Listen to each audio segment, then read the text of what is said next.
Siz sadaladınız, təbii ki, Rusiyanın 10 regionuna Ukrayna Silahlı Qüvvələri ötən gecə hücum edib. Ən acınacaqlı durum Rusiyanın Krımda və Zaporoje, Xerson vilayətlərindədir.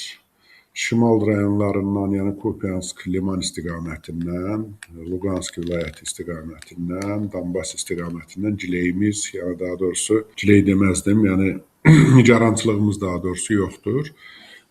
Çünki burada mühəndis qurğularımız var. Bundan da əlavə həmin ərazilərdə təxminən 30%-ə qədər, 25-30%-ə qədər döyüş bölgələri Ukrayna tərəfindən robotlaşdırılmışdır. Yəni bunu da biləsiniz. Krım Rusiyanın əlindən çıxır. Biz bu ifadəni deməkdə heç bir pafos filan yoxdur. Gözümüzün önündə baş verir. Rusiyanın Krımda 50 minlik kontingenti var.